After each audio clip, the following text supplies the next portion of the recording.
Before Columbus sailed to America, there existed many civilizations, this consisting of the Incas, Mayans, the Aztecs.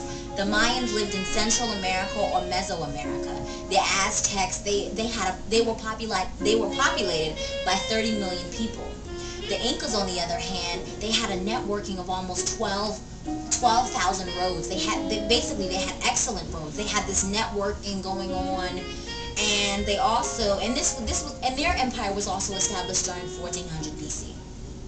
So all of this kind of happened in the midst of 1400 through 500 BC before the Olmecs, which was the first civilization in America before Columbus in the 15th century came to America to create this whole idea of quote-unquote progress by killing nearly 8 million Native Americans, sailing back and forth from Europe to America, trying to find something that really didn't even exist: gold. First, he told the Queen Elizabeth and the king that he was going to promise gold by bringing back slaves, and he never really accomplished anything at all. Here is who I'm talking about.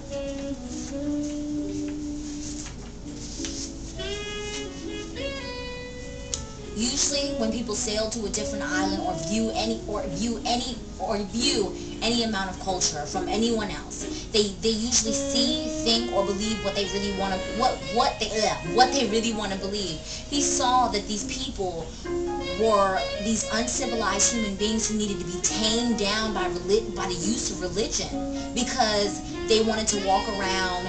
Without realizing that strangers were coming to their country trying to steal their most powerful possessions. Okay, during the 16th century in U.S. history, we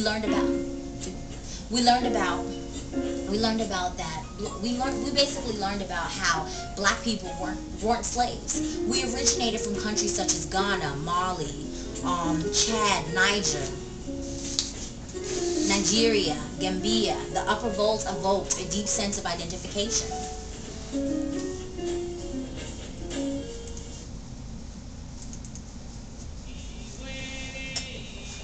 As an organized state, Bornu Kaman dates from about 1220, but instability characterized the government for the next 2 centuries, as I quote from the land of their ancestors, a passage that was given to us earlier on in the year.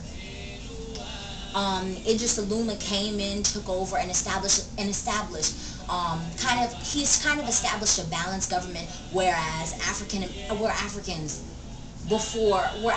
could actually consider like a sanctuary, like it was kind of like a sacred place before slavery began.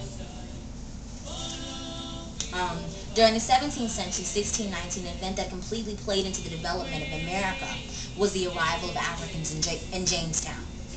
During the 19th century, the everyday life of an American was beginning to shift to becoming a part of the Industrial Revolution. However, when the 20th century began, it was kind of a turbulent time because it was during the 50s and the 60s, because this was involving the 1900s. Powerful people such as the Black Panther, powerful groups such as the Black Panther Party and Malcolm X. As you will see in a clip that I'm about to show you. But before I show you the clip, I want to introduce you to the 21st century, where their wars began to still emerge, such as the war in Iraq, which still continues on. Might I add. So I asked myself, when I walked into Mr. Hipkins' class and he asked me, what does history mean? History is undefined. It is still being written. How can people consist on continuing to write about history when it is still being born?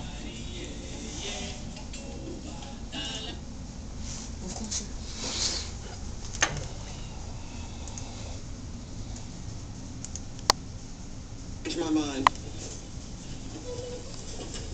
This is a video of children in college enacting the conference between Malcolm X and Martin Luther King before they died or assassinated. The passing of the Civil Rights Bill. We have come so very far. You and I were born at this turning point in history. We are witnessing the fulfilling of prophecy. We are both free and destined. And freedom is never voluntarily given by the oppressor. It must be demanded by the oppressed.